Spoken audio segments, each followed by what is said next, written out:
In essence, these middle boxes could be employed to provide various services. For example, the traditional in-network services like the carrier grade NAT, wherein we could be using these devices to translate the private network address to a public IP and public to the private, vice versa, so that we are able to facilitate connecting many of the users within a LAN to the network services using a single public IP address.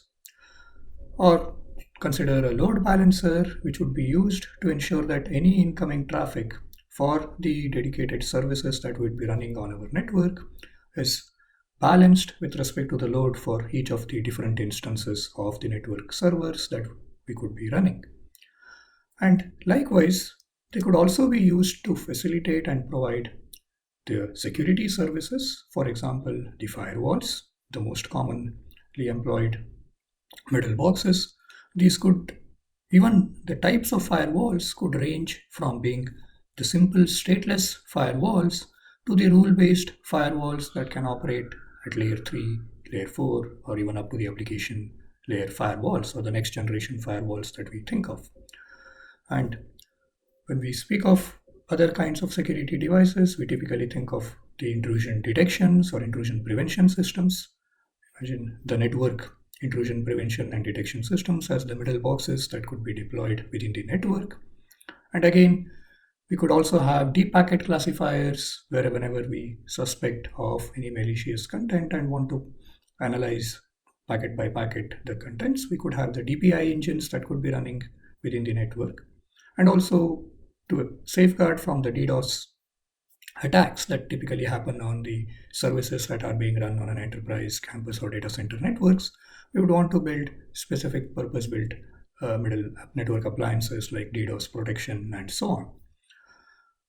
Besides, they could also be used to provide specific value-added services for the services that are being hosted within a network. For example, as an enterprise network or campus networks, we could have WAN accelerators that could either be providing the cache of the contents that we typically access. We could also have them compress and decompress the packets before transmission. And if we think of telecommunication or ISP networks, we could even have the add insertion modules within there, including the data centers, where when you try to search for Google, the Google data center would have add insertion devices which would insert the ads that you would see on your pages. We could also have, when we consider the telecommunication networks, we could have these SBCs or the session border controls that typically manage and handle the VoIP specific services over the telecom networks. So likewise, we can see that these middle boxes, although like when we said a single firewall, they may come in different types and shapes. So the amounts of services, kind of service that you want, all would require that these are specific purpose-built hardware for specific network function. And when we look at all of this, the takeaway here is that there is a significant usage of the middle boxes. That is, it highlights the dominance of the middle boxes, and it's not that these are an inessential devices that came in. These are also playing a very significant role in different networks, be it the campus or the enterprise networks, or be it the data centers or the telecommunication or internet service provider networks.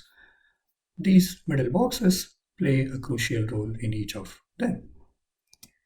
So another important aspect when we tie with these middle boxes is often that it is not just one middle box that is used in isolation. And what we eventually see is that these middle boxes are often used in conjunction with other kinds of middle boxes.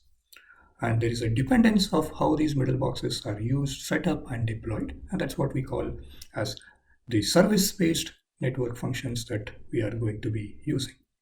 And the reason being that we use these middle boxes to facilitate a subset of the network services that we want. Or when we think of campus or enterprise networks, we want to enforce certain policies for different kinds of traffic. And when we say these policies need to be applied, we are talking about what kind of middle boxes need to be employed for enforcing these kinds of policies. So for example, in this diagram, if we look at two different kinds of traffics, very simple traffic that is originating from within the network, or it could be the traffic that is coming outside of the network from WAN. Or it could be that we have within the campus, we have multiple of the departments that could be using, so traffic that is originating from students, and it could be the traffic that's coming from the faculty and staff. So there are different means of the ways we can classify the traffic, and for each of these kinds of traffics, we may have different policies to enforce. And if we consider this example here, what we are showing is a blue kind of a traffic and a green kind of a traffic.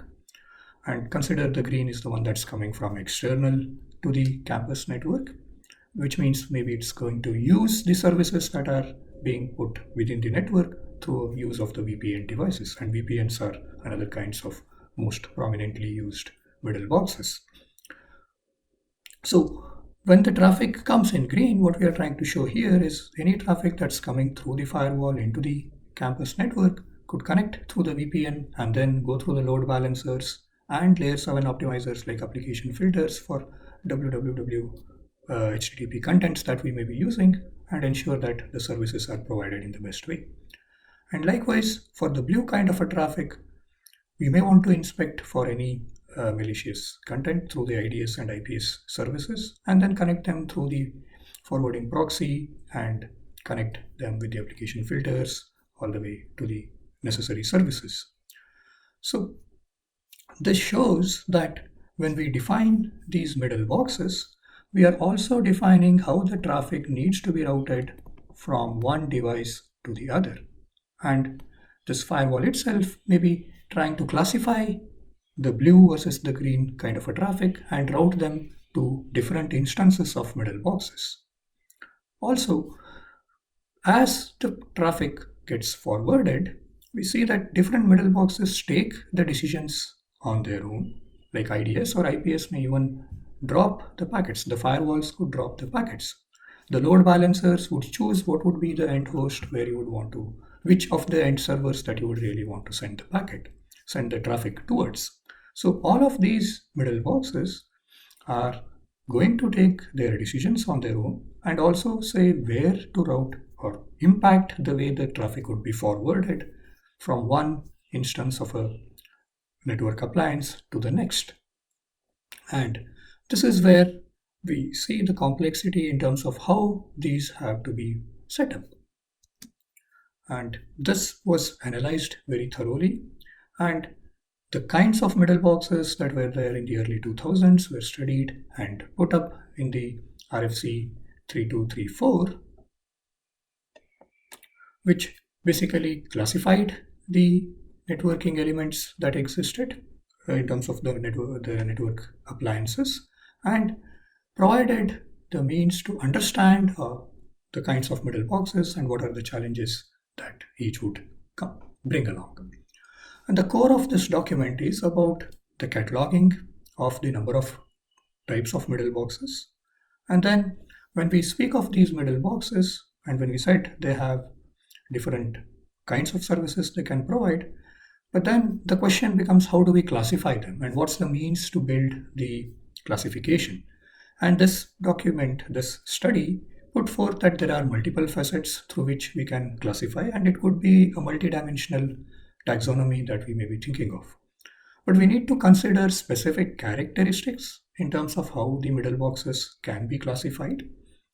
And this could be as simple as saying that based on what layer of protocol or layer of the network stack that these devices would operate.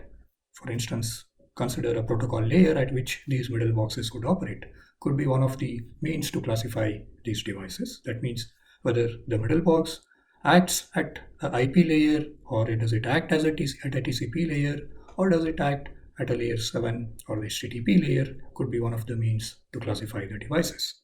For example, the firewalls, we could have a layer 3 firewall to layer 7 firewalls. And likewise, when we have the load balancers, we could have the basic layer 3 load balancers or layer 4 load balancers. So the variety, these classifications for a same middle box can even be done for at a different protocol level. And another way to consider this classification could be based on how these services are being provided, whether is the middle box function an explicit design for a protocol, like when we consider SMTP replays, which are meant for specific SMTP functionality only, or is it an add-on that is being foreseen for trying to circumvent certain networking uh, aspects, for example, the NAT device, because we are trying to add these NATs as translators to circumvent the issue of the public and private IPs. So we can call these as explicit versus implicit kind of networking devices that we can have. It could also be on the basis of the way these devices could carry the state. They could be stateless to begin with, the most simple, where you just have the rules in the stateless firewalls where they would just allow or deny. Or you could have the firewalls themselves build the state with respect to the traffic they are serving. And if you take the load balancers, they are maintaining the state for each of the incoming flow to which server the map for that flow is being set. So these kind of things become like a state.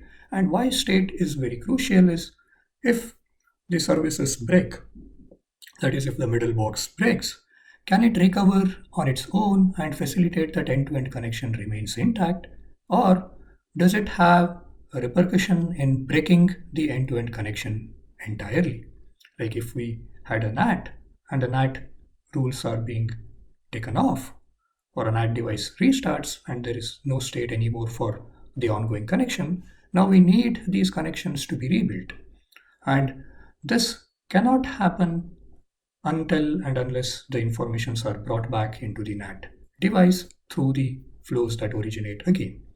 And that's where the state can be an aspect to classify these middle boxes. And we call this as a soft state versus hard state. That is, if the boxes lose the information and still the sessions can continue, and this is typically true in the case of value-added services that are being provided, while the cases where the state is implicit and necessary for the service to happen, like in the case of a NAT and others, we call that as a hard state, wherein if that fails, the connection fails.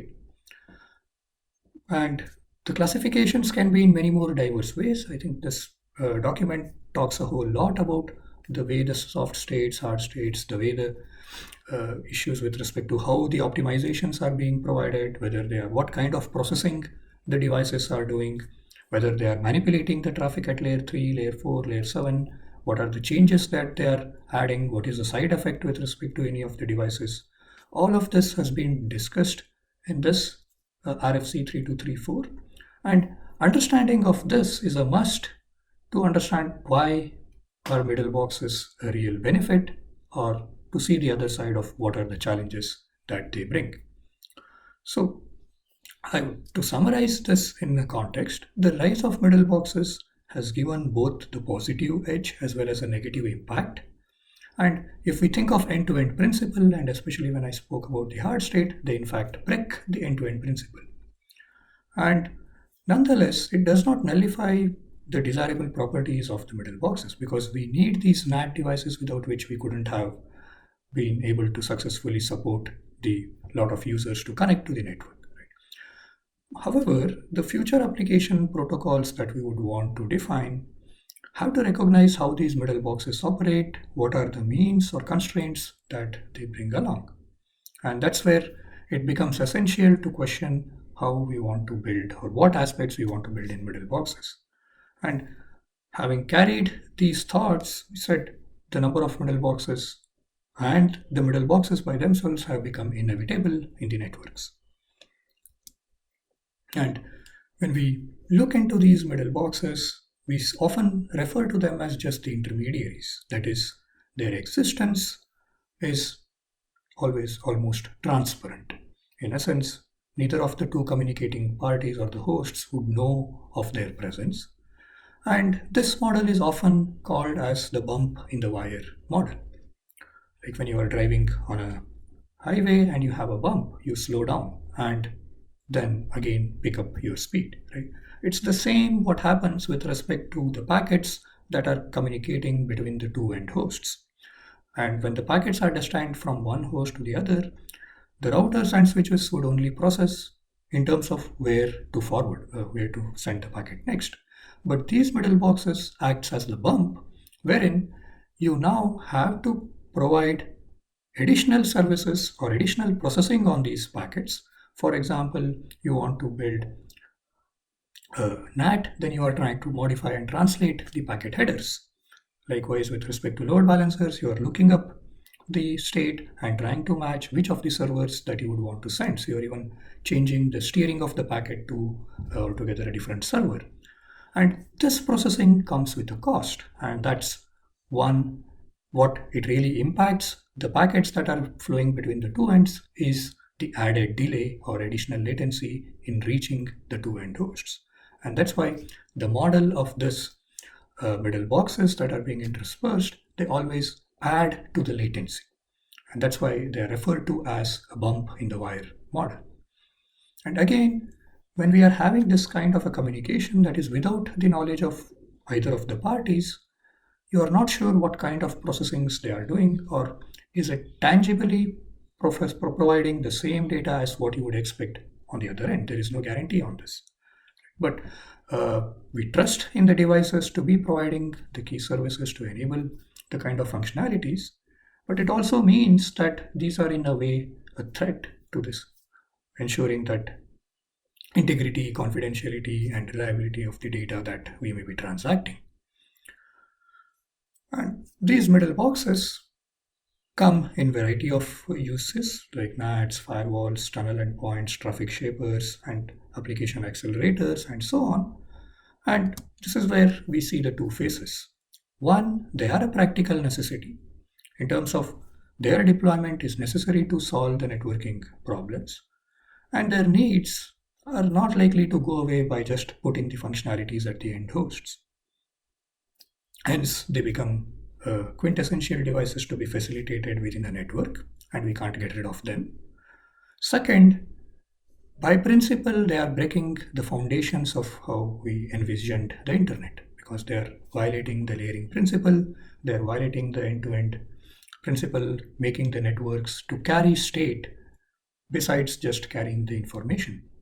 And once we have anything to do with state, we know that failure in such a things could add to much harder repercussions. And the devices, when they are more, they may have bugs in themselves. They may be tough, having issues with configuring these kind of devices as well. So in a way, they are also an abomination in a sense that its minimal use is better, but the reliance on them could create troubles for us. But because they are also a practical necessity, we have to live with them.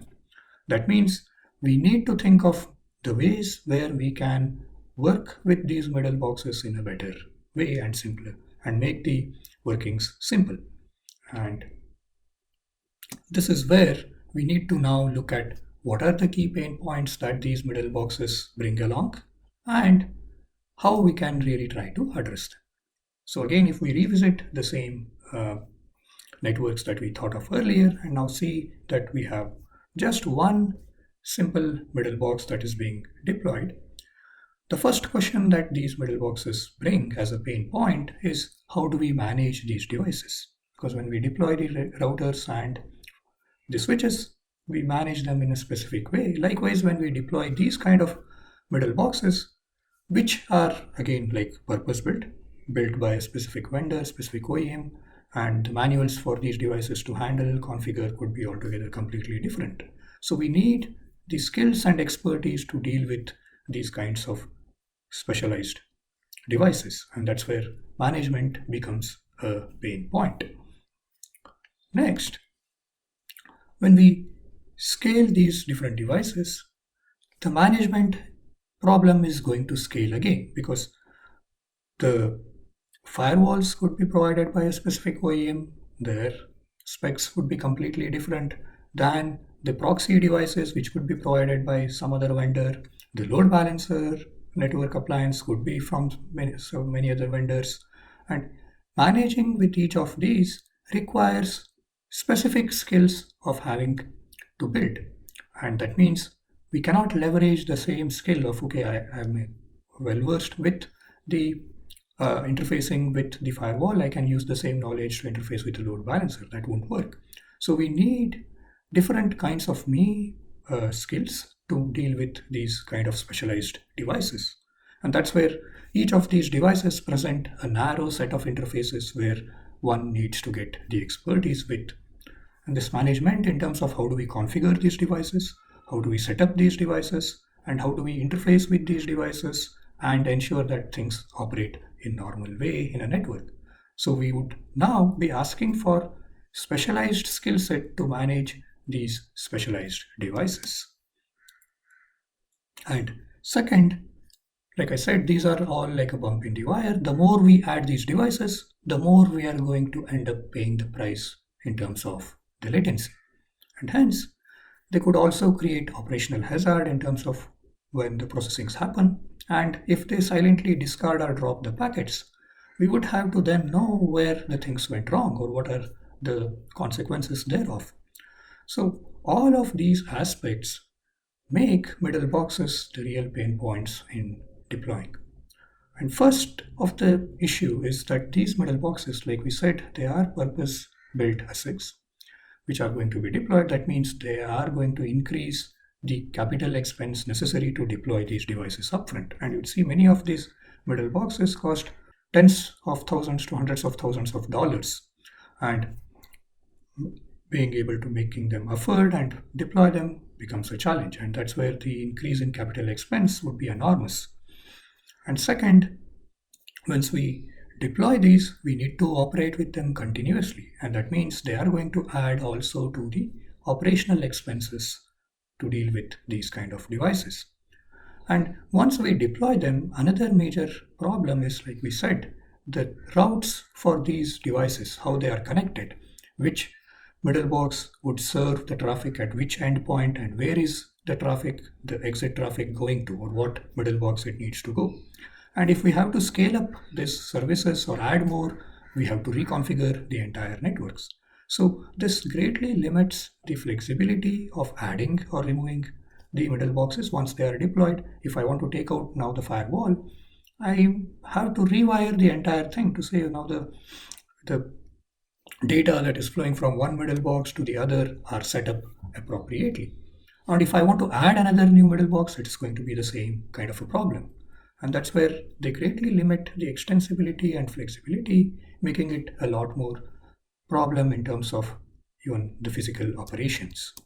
To address more on the management complexities, the survey that was conducted earlier also tried to study on the aspects of how the middle boxes affect the failures and what are the complexities involved in managing of the middle boxes. And the survey of various network operators showed that when we speak of the different middle boxes, firewalls prominently add to a lot of misconfiguration issues. Especially that means it is complex to manage or handle with the firewalls, and getting the expertise to configure them properly is an important aspect, and that's a challenge. And likewise, the proxy devices, how are you setting up and configuring these proxies, was seen to be a major aspect which was resulting in the failures. And like 67% for firewalls to almost 63% for proxies to 54% for the IDS, where the network operators voted saying that these were more prone or susceptible for misconfigurations. And that means the lack of expertise in handling these devices. And likewise, like how these devices, when they become overload or lead to the potential problems in network traffic. Like firewalls, again, seem to be the prominent cases when they are stateful firewalls, resulting in a lot of processing overheads, a lot of delays, resulting in the failures. So it becomes interesting to see that these middle boxes, although like it enumerates a few of them, there can be a lot of repercussions in terms of the downtimes that we may see because of misconfigurations, or in fact adding to a lot of adverse effects in the network, creating a lot of processing and overheads, consuming a lot of power, and so on, could be the issues that these middle boxes bring along. So the survey tried to further look at, like, if I have a network with a number of middle boxes, what is the resource personnel that we may need to ensure that the middle boxes can be configured and set up. And what this shows was that a network with around 2000 of the middle boxes would require around 500 or more operators to manage them. So the x-axis is showing the number of middle boxes that you would want you have in your network, and for the corresponding number of middle boxes, what are the specific resource personnel with specific expertise that you are hiring to manage those network appliances. And you can see that for around 1000 or so, 2000 of the network middle boxes, you are going to spend on 500 or more operators to manage them. That means it's going to be a huge operational expenses that these middle boxes bring along. And to take out, these middle boxes are critical for security, performance, compliance, or policies aspects that you would want to enforce, but are really expensive, complex, and difficult to manage. And this is where we need to see how we can address these specific challenges with the middle boxes. And these were primarily the key motivation aspects in trying to see that we want to operate with the middle boxes but alleviate these pain points. And to sum up the pain points, these middle boxes are, in essence, they make the carrier networks more complex, and you would need specialized expertise to manage these individual devices because each is a dedicated hardware and a software, and the skills for operating with one hardware and software would be drastically different from operating with the other devices. And moreover, when we deploy them in large numbers, they make the networks essentially very complex, making them very difficult to manage or very difficult to even alter the topology of the network services that we would want to add. So if we want to bring in new services on table, we have to run and work through the current model of how the middle boxes are being set up, where to jig up a new middle box, what kind of integration plan needs to be done. All of this has to be well planned. And again, these kind of middle boxes, they also account for space and power in the network infrastructure. So we also, the space and capacity planning needs to be done to ensure that we can accommodate these middle boxes. And besides operations being expensive, and we have seen, like when we see the firewalls, they started with the simple stateless to the enhancements and improvements, and these middle boxes have seen drastic improvements and enhancements over the kind of devices. And that means when you spend hundreds to thousands of dollars in deploying these devices, you may want to keep on upgrading and change them as you go. That means they may rapidly reach the end of the life, and moving out or moving in with the new devices could also add to a lot of, again, the capital expenses coming up.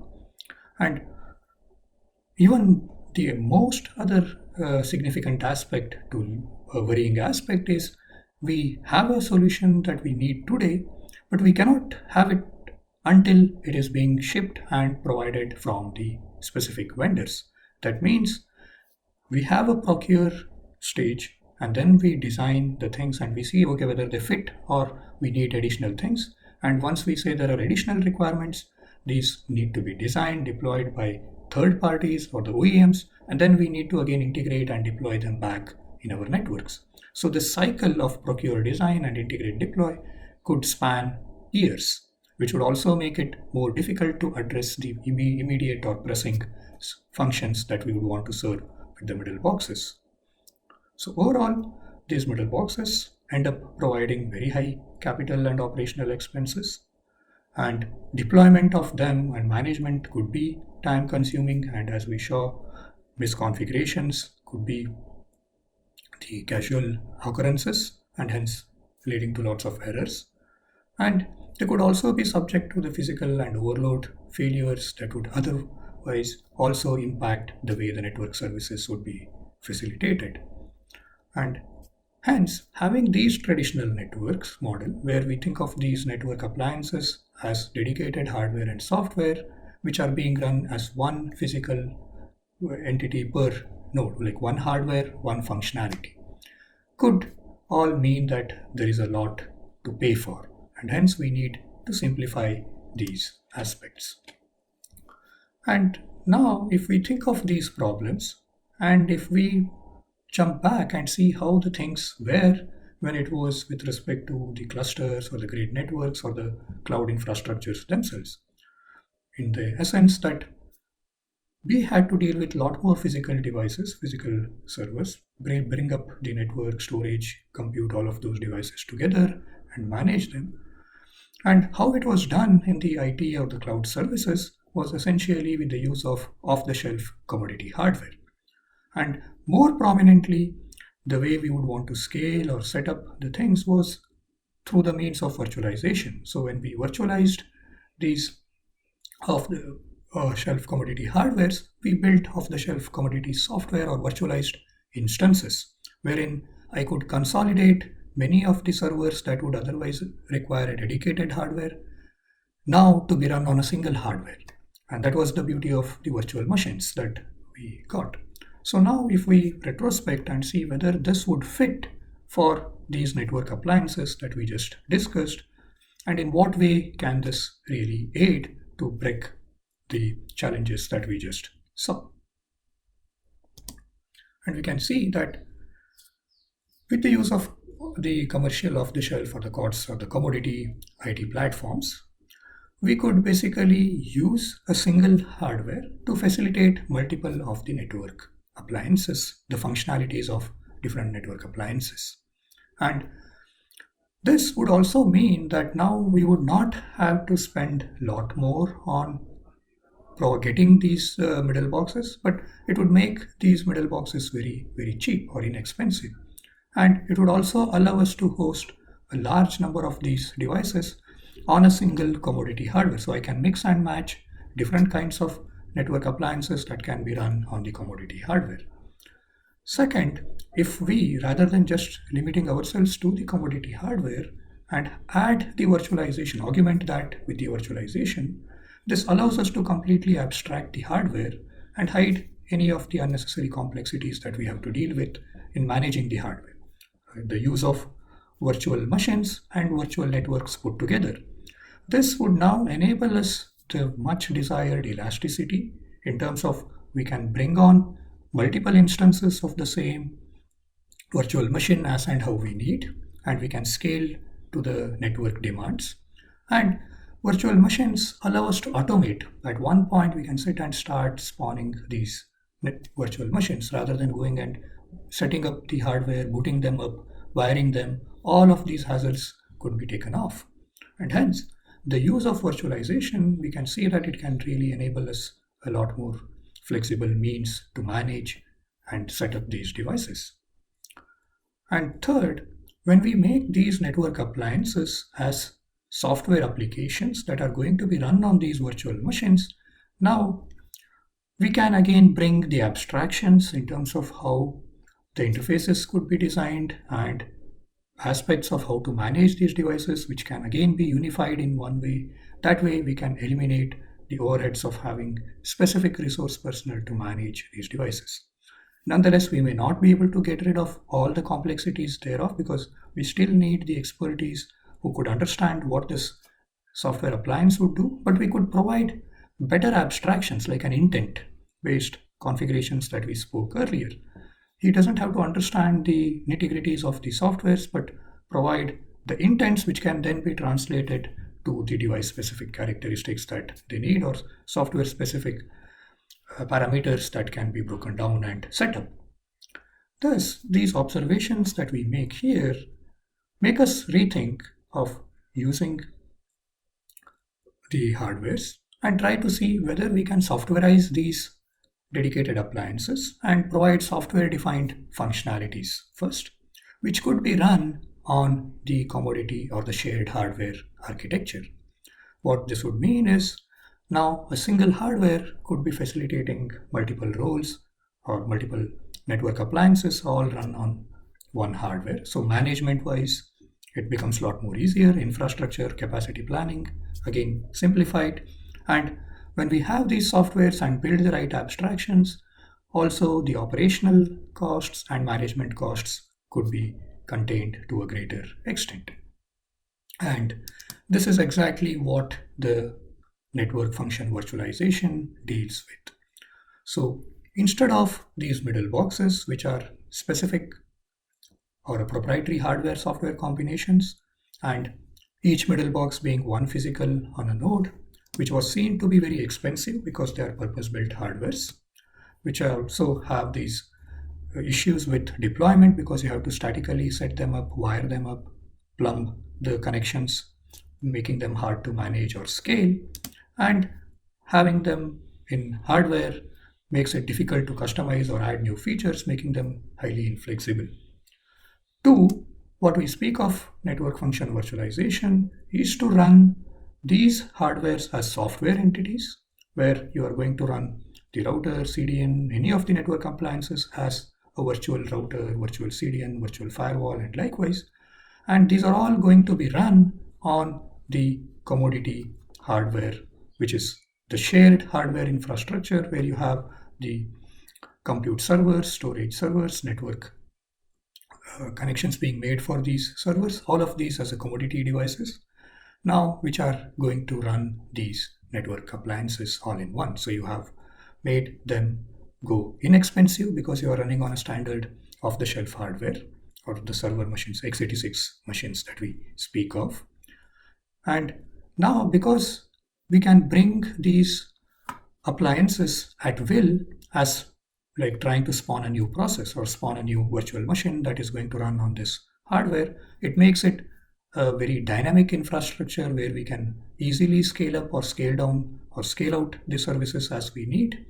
And because these are softwareized instances, it becomes a lot more easier to manage and modify these devices, or even to bring innovation readily onto table because we can write the codes. We have the power to write the code, power to create new kinds of these virtual middle boxes without having to depend on the OEMs or any proprietary vendors to provide us these functionalities.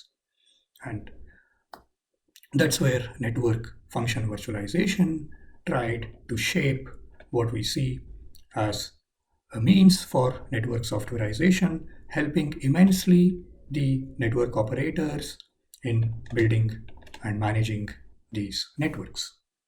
So to sum up, what we really see is that this NFV brings in a means to run these network functions as software-based devices on a fast standard hardwares for the x86 server machines to think of, making the entire implementation of the network appliances as a white box model, wherein we have the control over both the software and hardware and enable any of these functionalities like routers, firewalls, broadband accesses, and so on. And second, because these are now the function modules that we are thinking of, we have full control over what the data plane has to be and the control plane has to be for these models. Like if we think of a DHCP, now we can build a DHCP software, run it on our Linux machines, NAT, which we could run on our x86 servers, the rate limiters that we would want to deploy or employ. All of these can be thought of as very simple function modules, and we get to have control and data plane operations done quite easily. And third, because these are virtual machine implementations, or rather we now call these network appliances as virtual appliances, we leverage all the advantages that come along with the virtualization or the virtual machines. That is very easy to provision the resources, and it can be automated. In fact, sitting at one point, we can spawn multiple of these virtual machines. We can scale on demand rather than waiting for a new hardware to be procured, set it up. We can have a very timely scalability. We can even move from one server to the other. When we want to manage, or if some device is going down, we can migrate the virtual machine from one hardware to the other. This greatly adds to the mobility and enables us to have uptime a lot more. And overall, because these are virtual machines, we don't have to spend anything on buying the hardware. It significantly lowers the capital expenses. And having softwareized these devices, it gives us a new means to say how we can standardize the APIs. Like what way we can build the abstractions so that we can deal with the different middle boxes in a simple, coherent manner. And this is where like the formation of the new industry specifications group in ETSI happened around November 2012, which has been laying the foundations of how middle box abstractions can be brought, what are the frameworks for deploying these middle box, what should be the architecture for building the network from NFVs or virtualized network functions, that we will start to understand in the next part.